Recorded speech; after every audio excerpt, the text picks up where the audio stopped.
आपने कभी नोटिस किया है कि आजकल लोग पहले से ज़्यादा कमा रहे हैं लेकिन फिर भी उनके पास पैसे बच नहीं रहे हैं। और मैं सिर्फ उन लोगों की बात नहीं कर रहा जो कम सैलरी में काम करते हैं, मैं उन लोगों की बात भी कर रहा हूँ जिनकी सैलरी 50,000, 80,000, 1 लाख या उससे भी ज़्यादा है।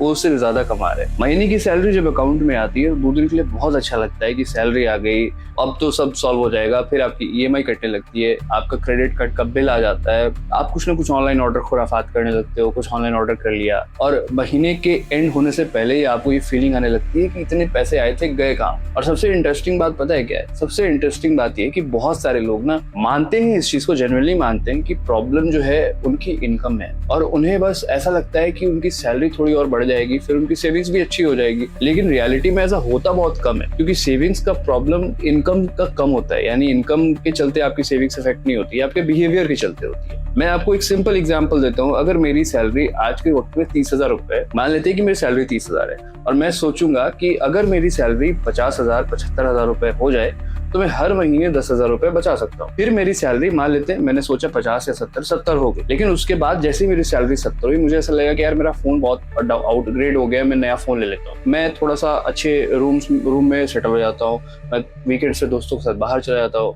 कुछ महीने बाद मेरी सैलरी 1 लाख हो जाएगी, फिर मैं कुछ और अच्छा खरीद लूंगा, कुछ गाड़ी खरीद लूंगा ऑफिस जाने के लिए, नेटफ्लिक्स का बेकार का सब्सक्रिप्शन ले लूंगा, बहुत सारी चीजें से वेकेशंस पे चला जाऊंगा, कुछ भी ऐसा खुराफात करके, और मेरी सेविंग्स फिर भी नहीं होगी। और यही करते करते जो लाखों लोगों की साइकिल ऐसे ही चलती है। हम बचपन से पैसे कमाने के बारे में सुनते हैं कि पैसे कमाओ, लेकिन पैसे बचाने के बारे में किसी ने प्रॉपरली हमें सिखाया ही नहीं। कभी स्कूल में अलजेब्रा पढ़ाया गया, ट्रिगो पढ़ाई गई, लेकिन किसी ने कभी ये नहीं बताया कि सैलरी आने के बाद सैलरी का मैनेजमेंट कैसे करना है। और इसी वजह से सारे एजुकेटेड लोग आज के टाइम में फाइनेंशियली जो है वो बहुत ज्यादा स्ट्रेस्ड है, क्योंकि उनके अंदर एजुकेशनल लिटरेसी है लेकिन फाइनेंशियल लिटरेसी कहीं ना कहीं भटकी हुई है। और एक और चीज है जो पिछले कुछ वर्षों में तेजी से बढ़ी है, और वो है कन्वीनियंस। आज आपका पैसा जो है ना उसको खर्च करना पहले से बहुत आसान हो गया। पहले अगर आपको कुछ खरीदना होता था तो आप सोचते थे कि मार्केट जाना पड़ेगा, कौन इतनी मेहनत करेगा, सोचना पड़ता था, कंपेयर करना पड़ता था। आज एक क्लिक लगती है, एक क्लिक में आप कंपेयर कर सकते हो। अमेजोन खोल लो, ब्लिंकिट खोल लो, स्विगी, जोमैटो, कुछ भी, और सब कुछ घर पे आ जाता है। प्रॉब्लम ये नहीं है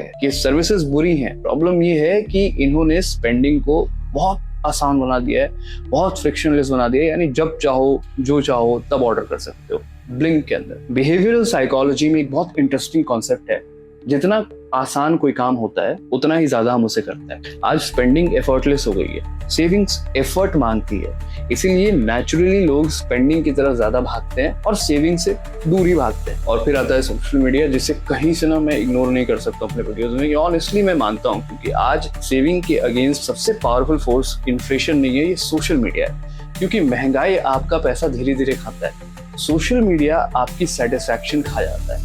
आप कोई भी सोशल मीडिया आप खोलोगे, लोग आपसे बेहतर लाइफ जी रहे होते हैं। कोई बाली में, इंडोनेशिया में, कोई दुबई में घूम रहा है, कोई नई कार खरीद रहा है, कोई लग्जरी वॉच दिखा रहा है, और आपके दिमाग में ना धीरे धीरे ये थॉट आने लगता है कि शायद मुझे भी ये सब चीज चाहिए, जिसको हम कहीं ना कहीं फोमो भी कहते हैं, फियर ऑफ मिसिंग आउट। अगर मैं ये सारी चीजें नहीं यूज करूंगा तो मैं पता नहीं कौन सी दुनिया में गुम हो जाऊंगा, भटक जाऊंगा, मुझे ये सारी चीजें चाहिए। तो दिक्कत ये है कि हम किसी की इनकम कॉपी नहीं करते, हम उसका लाइफस्टाइल ही कॉपी करने लगते हैं। और जब लाइफस्टाइल इनकम से तेज भागने लगता है तब सेविंग्स आपके लिए बहुत इम्पॉसिबल हो जाती है। मैं आपसे एक सवाल पूछना चाहता हूँ, आपने कितनी बार किसी चीज को खरीदने के बाद genuinely long term happiness feel किए, कि आपको 2 साल तक लगा हो कि I am very grateful to buy this? शायद बहुत कम बार ऐसा होता होगा, क्योंकि ह्यूमन ब्रेन का एक डिफॉल्ट मैकेनिज्म होता है, जैसे साइकोलॉजिस्ट हेडोनिक अडेप्टेशन कहते हैं। इसका मतलब है, सिंपल मतलब है कि जो चीज आज एक्साइटिंग लग रही है कुछ दिनों बाद नॉर्मल लगने लगती है। आपने आईफोन अपग्रेड कर लिया,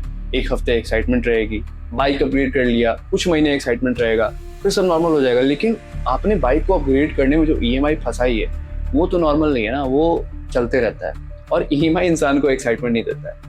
तो इसी वजह से बहुत सारे लोग इनकम बढ़ाने की रेस में तो लगे रहते हैं, लेकिन वेल्थ बिल्ड नहीं कर पाते, क्योंकि वेल्थ और इनकम अलग अलग चीजें होती हैं। इनकम वो है जो आप कमाते हैं, वेल्थ वो है जो आपके पास बचता है, जिसे आप बचाते हैं, बनाते हैं। और सोसाइटी ने हमें इनकम को सेलिब्रेट करना सिखाया है, वेल्थ को सेलिब्रेट करना नहीं सिखाया। और इसके साथ एक और बहुत कड़वी सच्चाई है, बहुत कड़वी, कि बहुत सारे लोग सेविंग को फ्यूचर का प्रॉब्लम समझते हैं। वो सोचते हैं कि अभी एंजॉय कर लेते हैं, बाद में सेव कर लेंगे। लेकिन फाइनेंशियल हैबिट्स जो होती है वो जिम की तरह होती है। आप उस दिन का इंतजार नहीं करते हो कि मैं जब ओवरवेट हो जाऊंगा, 90, 100, 110 किलो का हो जाऊंगा, तब मैं जिम शुरू करूंगा। आपको लगता है आज से शुरू करनी चाहिए, आप शुरू कर देते हो। वैसे ही जो सेविंग्स होती है वो किसी मैजिकल सैलरी नंबर से शुरू नहीं होती।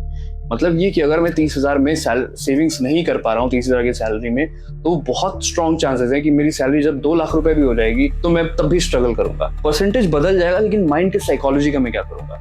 अब इसका सोल्यूशन क्या है? सबसे पहला सोल्यूशन है जागरूक होना। आपको एग्जैक्टली पता होना चाहिए कि आपका पैसा जा कहाँ रहा है। बहुत लोगों को लगता है कि उनके जो बड़े एक्सपेंसेस हैं वो बहुत बड़े प्रॉब्लम है। रियलिटी में उनके छोटे रिकरिंग एक्सपेंसेस बहुत बड़े प्रॉब्लम होते हैं। रोज की coffee, random food orders, unnecessary subscriptions, जब मन किया तब जाकर के मॉल में कुछ खरीद लिया, ये सब मिलकर महीने के एंड में एक सिग्निफिकेंट अमाउंट बन जाते हैं जिसको देखोगे तो आपका सर चकरा जाएगा। दूसरी जो बहुत बड़ी चीज है जो आपको ध्यान में रखनी है कि सेविंग को लेफ्ट ओवर मत बनाइए। बहुत लोग सैलरी आने के बाद पहले खर्च करते हैं और जो बचता है उसको सेव करने की कोशिश करते हैं। इसका रिजल्ट आप जानते ही हैं, कुछ भी नहीं बचता। इसलिए सक्सेसफुल इन्वेस्टर्स एक सिंपल प्रिंसिपल फॉलो करते हैं, पहले बचाइए फिर खर्च करिए।